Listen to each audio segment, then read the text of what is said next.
Hello everyone, कैसे हैं आप सभी का स्वागत है हमारे आज के न्यू वीडियो में। और आज के अपनी इस वीडियो में हम देखने वाले हैं क्लास 10th का साइंस सब्जेक्ट का चैप्टर 3, जिसमें है धातु एवं अधातु। इसके बारे में पढ़ाया गया है और इसी का जो क्वेश्चन आंसर है ये हम इंटरनल क्वेश्चन आंसर इसमें सॉल्व करने वाले हैं। इंटरनल क्वेश्चन आंसर का मतलब ये हुआ कि टॉपिक वाइज जो क्वेश्चन आंसर हम सॉल्व करते हैं उसको, जिसको प्रैक्टिस के लिए भी कहा जाता है कि दिया गया ये क्वेश्चन आंसर है। ठीक है, तो देखिए उसमें क्या होता है कि एक टॉपिक हम पढ़ते हैं और एक टॉपिक पढ़ने के बाद हमें कुछ क्वेश्चन आंसर मिलते हैं जिसको हमें सॉल्व करना होता है। तो आप अगर टॉपिक पढ़ के सॉल्व कर रहे हैं तो बहुत अच्छी बात है, और अगर उसमें कोई भी हेल्प चाहिए तो उसके लिए ये वीडियो है। ठीक है, तो देखिए यहाँ पे जो सबसे पहला टॉपिक है उसको कंप्लीट होने के बाद कुछ आपको ये क्वेश्चन दिए होंगे। इसमें पहला क्वेश्चन है, ऐसी धातु का उदाहरण दीजिए जो क्या है। पहला में कमरे के ताप पर द्रव होती है। तो कमरे के ताप पर जो द्रव अवस्था में रहने वाला धातु है उसको हम Hg कहते हैं। Hg का मतलब हुआ पारा। पारा एक ऐसा धातु है जो कि कमरे के ताप पर हमेशा द्रव अवस्था में रहता है। नेक्स्ट 2 नंबर क्वेश्चन दिया गया है, चाकू से आसानी से काटा जा सकता है। कौन सा धातु है जिसको हम आसानी से काट सकते हैं? तो वो होता है सोडियम। यहाँ पे आंसर के लिए लिखा हुआ है ना, तो Na का मतलब हुआ सोडियम। ठीक है, नेक्स्ट आपके लिए क्वेश्चन दिया गया है, उष्मा की सबसे अच्छी चालक होती है। उष्मा की सबसे अच्छी चालक क्या होती है? तो उष्मा के लिए और विद्युत के लिए दोनों के लिए सेम ही होता है, उसको कहते हैं हम Ag बोले तो सिल्वर, यानी सिल्वर मतलब चांदी। ठीक है, उष्मा की सबसे अच्छी चालक होती है, तो उष्मा का सबसे अच्छा चालक जो होता है वो होता है Ag का मतलब हुआ सिल्वर यानी कि चांदी। चांदी एक ऐसा धातु है जो कि उष्मा और विद्युत ये दोनों का सबसे अच्छा चालक माना जाता है। ठीक, अब देखिए 4 नंबर क्वेश्चन है, उष्मा की कुचालक होती है, यानी ऐसा कौन सा धातु है जो कि उष्मा का कुचालक होता है। ये यहाँ पे उष्मा के साथ साथ विद्युत का भी कुचालक होता है, ये एक ऐसा धातु है और उसका नाम है Pb बोले तो Pb किसका संकेत है? यह है लेड का संकेत है। ठीक है, तो लेड एक ऐसा धातु है, लेड मतलब शीशा एक ऐसा धातु है जो कि उष्मा और विद्युत दोनों का ही कुचालक होता है। अब देखिए हमारे सामने 2 नंबर क्वेश्चन है, अघातवर्ध तथा तन्य का अर्थ समझाइए। यानी अघातवर्ध किसे कहते हैं और तन्य ये किसे कहते हैं, ये दोनों को हमें इसका आंसर यानी बता करके समझाना है। तो देखिए अघातवर्ध पहले है। अघातवर्ध मतलब ये हुआ कि हम क्या करते हैं कि उससे ना कोई भी पत्थर जैसी चीज़ें हम बना सकते हैं। ठीक है, यानी उसको पीट करके, और पीट करके जो नहीं टूट सकते उसे हम अघातवर्ध कहते हैं। यानी उसमें क्या होता है, अघातवर्ध मतलब कि घात सहने की क्षमता जिसमें हो उसको हम अघातवर्ध कहते हैं।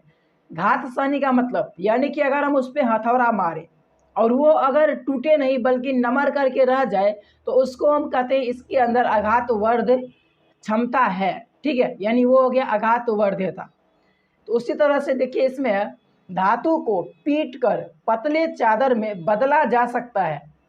धातु के इस गुण को अघातवर्धनीयता कहा जाता है तथा धातुओं को अघातवर्ध कहा जाता है। बस यही चीज़ है, यानी जिसके अंदर पीट करके पतले पत्थर बनाने की क्षमता रहती है उसको हम अघातवर्ध कहते हैं और इस गुण को अघातवर्धनीयता कहते हैं। ठीक, अब इसी के लिए एग्जाम्पल देखिए, जैसे में इसी कारण से लोहे का उपयोग वाहनों के बॉडी बनाने में होता है तथा एल्युमिनियम, तांबा आदि का उपयोग बर्तन बनाने के काम में होता है। क्यों? क्योंकि उसमें अघातवर्ध का क्षमता है। अगर गिरेगा पीड़ेगा भी ना, यानी गिरेगा भी तो भी जल्दी टूटेगा नहीं, और उसको हम पीट करके उसको जैसा चाहे वैसा आकार दे सकते हैं। ठीक, अब इसके बाद देखिए तन्य, यानी तन्य क्या है? तो धातुओं को खींचकर पतले तार में बदला जा सकता है, यानी उसको नमारेंगे किसी भी यंत्र के सहायता से, मशीन के सहायता से, तो उसको हम तार बना सकते हैं। धातुओं के इस गुण को तन्यता या लचीलापन कहा जाता है तथा धातुओं को तन्य कहा जाता है। जैसे एल्युमिनियम तथा तांबा जो कि धातु है का उपयोग बिजली के तार बनाने में किया जाता है। आपने अक्सर घरों में देखा होगा इसका उपयोग होता है। और यहीं पे हमारा ये टॉपिक जो है ये कंप्लीट होता है, इसका क्वेश्चन आंसर। अब नेक्स्ट टॉपिक का क्वेश्चन आंसर देखते हैं। नेक्स्ट टॉपिक कंप्लीट होने के बाद जो क्वेश्चन है वो ये है, देखिए, सोडियम को केरोसिन में डुबोकर क्यों रखा जाता है? सोडियम का परमाणु मतलब कि परमाणु संख्या कहते हैं, परमाणु संख्या नहीं, सोडियम का संकेत क्या होता है? इसका संकेत होता है Na, ठीक है। तो देखिए इसका आंसर है, यानी कि सोडियम को केरोसिन में डुबाकर क्यों रखा जाता है। देखिए सोडियम एक अत्यंत अभिक्रियाशील धातु है जो जल या वायु के संपर्क में आते ही तीव्र गति से अभिक्रिया कर आग पकड़ लेता है। इसलिए इसे सुरक्षित रखने के लिए तथा किसी दुर्घटना से बचाव के लिए केरोसिन तेल में डुबा करके रखा जाता है। ठीक, इसका रीजन पता चल गया ना, क्योंकि ये बहुत ही ज़्यादा अभिक्रियाशील होता है। अब देखिए नेक्स्ट हमारा क्वेश्चन है 2 नंबर में, इन अभिक्रियाओं के लिए समीकरण लिखिए। कौन सा? तो देखिए पहला में है भाप के साथ आयरन, यानी जब आयरन को हम भाप के साथ अभिक्रिया करवाते हैं तो क्या रिएक्शन होता है। तो देखिए 3Fe मतलब ये क्या है, ये आयरन है, प्लस 4H2O, यहाँ पर H2O क्या है, ये भाप यानी कि जल है, ठीक है। जब दोनों का रिएक्शन होता है तब बनता है Fe3O4 यानी फेरस ऑक्साइड, और क्या बनता है, यहाँ पर हाइड्रोजन गैस मुक्त होता है। नेक्स्ट देखिए जल के साथ कैल्शियम तथा पोटेशियम, जल के साथ कैल्शियम और पोटेशियम का अभिक्रिया होता है तब क्या होता है। तो देखिए पहले है कैल्शियम, तो कैल्शियम के साथ जब जल का रिएक्शन होता है तब बनता है कैल्शियम हाइड्रोक्साइड यानी CaOH का whole twice plus hydrogen gas बाहर निकल जाता है। ठीक, अब इसके बाद देखिए फिर कहता है पोटेशियम के साथ कह रहा था, तो पोटेशियम के साथ जब जल का रिएक्शन होता है तो रिएक्शन होने के बाद बनता है पोटेशियम हाइड्रोक्साइड, और जल क्या होता है, सॉरी जल कहते हैं, हाइड्रोजन क्या होता है, हाइड्रोजन गैस बाहर निकल जाता है। ठीक, ऐसा कुछ ये समीकरण होता है। अब देखिए हमारा 3 नंबर क्वेश्चन है, A, B, C एवं D 4 धातुओं के नमूनों को लेकर एक एक करके निम्न विलयन में डाला गया। इससे प्राप्त परिणाम को निम्न प्रकार से सारणीबद्ध किया गया। यानी कि पहले कोई 4, देखिए 4 क्या है, धातु है, ठीक है, ABCD ये धातु के नमूने हैं। इसको क्या करते हैं कि अब विलयन में डाला जाता है, हाँ, यानी एक एक करके विलयन में डाला जाता है। कौन सा विलयन, तो विलयन नीचे दिया गया है, ये सब विलयन। पहले देखिए है आयरन सल्फेट का विलयन, 2 नंबर में है कॉपर सल्फेट का विलयन, 3 नंबर में है जिंक सल्फेट का विलयन, और 4 नंबर में क्या है, सिल्वर नाइट्रेट का विलयन। ठीक, यहाँ पर एक चीज़ देख लीजिए, अगर हम मतलब सबसे पहले कोई धातु को हमें कहाँ डुबाना है, आयरन सल्फेट में डुबाना है। कोई रिएक्शन हुआ तो ठीक, अगर नहीं हुआ तब उसके बाद कॉपर सल्फेट के विलयन में डुबाएंगे। कॉपर सल्फेट के विलयन में अगर कोई रिएक्शन हो गया तो बस वहाँ पे हो गया, अब उसके आगे हमें उससे एक्सपेरिमेंट नहीं करना है। फिर उसी तरीके से नेक्स्ट देखिए, अगर हम पहले मतलब उस यही होता है, अगर रिएक्शन जब तक नहीं हुआ तब तक उसको बदल कर मतलब कि जितने भी 4 जो विलयन है वो सब विलयन में, है ना, 1 2 3 4 विलयन है, चारों विलयन में एक एक करके डुबाएंगे। जिसमें रिएक्शन हो जाएगा उसके बाद हमें नहीं डुबाना है आगे में, ठीक है। वही चीज़ है, पहले आयरन सल्फेट में, फिर कॉपर सल्फेट में, फिर जिंक सल्फेट में, और इसके बाद सिल्वर नाइट्रेट में। और जो हमें रिएक्शन देखने को मिलेगा उसे हमें नोट करना है। तो देखिए पहले यहाँ पे ये कुछ रिएक्शंस मतलब इसके सारणी दिए हुए हैं। तो देखिए हमें यहाँ पर ए धातु है उसको पहले आयरन सल्फेट में डुबाते हैं तो कोई रिएक्शन नहीं हुआ, कोई रिएक्शन नहीं हुआ, बच गया। तो इसको फिर से हमें कहाँ डुबाना है, कॉपर सल्फेट में। लेकिन कॉपर सल्फेट में जैसे ही हमने डुबाया, यहाँ पर ये क्या हुआ, ये विस्थापन अभिक्रिया यहाँ पर कर लेता है, यानी विलयन से विस्थापित हो जाता है। ठीक, अब इसके बाद देखिए, तो इसको आगे तो फिर डुबाना नहीं है। अब देखिए बी धातु को लेते हैं, जो बी धातु का सैंपल है इसको लेते हैं। इसको हम सबसे पहले आयरन सल्फेट में डुबाते हैं तो यहाँ पर ये विस्थापित हो जाता है। ठीक, अब इसके बाद जब यहाँ रिएक्शन हो गया तो आगे हमें टेस्ट नहीं करना है, यहीं पे बस छोड़ देना है, क्योंकि रिएक्शन हमें यहीं पे लिख लेना है, ठीक है। अब इसके बाद सी में देखिए, आयरन सल्फेट में डुबाने से कोई रिएक्शन ही नहीं होता है, कॉपर सल्फेट में भी कोई रिएक्शन नहीं होता है, जिंक सल्फेट में भी कोई रिएक्शन नहीं होता है। लेकिन सिल्वर नाइट्रेट में जैसे हम डुबाते हैं यहाँ पर ये विस्थापित हो जाता है। ठीक, तो यहाँ तक हो गया। फिर डी को देखिए, डी जो है ये किसी में भी रिएक्शन होता ही नहीं, ये किसी भी मतलब विलयन में रिएक्ट करता ही नहीं है। ठीक है, अब यहाँ से जो हमें परिणाम मिला है उसके हिसाब से हमें यहाँ पर लिखना है। तो देखिए, इस सारणी का उपयोग कर धातु ए बी सी एवं डी के संबंध में निम्न प्रश्नों के उत्तर दीजिए। प्रश्न का नीचे दिया गया है, देखिए यहाँ पर पहला क्वेश्चन है, सबसे अधिक अभिक्रियाशील धातु कौन सी है, यानी सबसे अधिक अभिक्रियाशील धातु कौन सा है। तो देखिए एक चीज़ हम समझाते कैसे करके ये पता चलेगा। तो सबसे कमज़ोर विलयन में कौन धातु रिएक्शन कर सकता है, तो जो सबसे अधिक क्रियाशील होगा ना उसको हम कुछ दे देंगे, यानी सबसे कमज़ोर हम विलयन दे देंगे उसमें भी वो रिएक्शन कर जाएगा। तो देखिए यहाँ पर बी हमारा एक ऐसा धातु था जो कि सबसे कमज़ोर आयरन सल्फेट के विलयन में ही क्या कर लिया, रिएक्शन कर लिया, यानी ये क्या था, सबसे अधिक क्रियाशील धातु था। धातु ये है, विलयन ये है। ठीक है, सबसे कमज़ोर यानी सबसे कम क्रियाशील अम्ल जो है, मतलब अम्ल कहते हैं विलयन, वो कौन है, आयरन सल्फेट। लेकिन इसमें भी रिएक्शन हो गया किसका, बी का, यानी बी क्या है, जो धातु है ये सबसे अधिक क्रियाशील धातु है।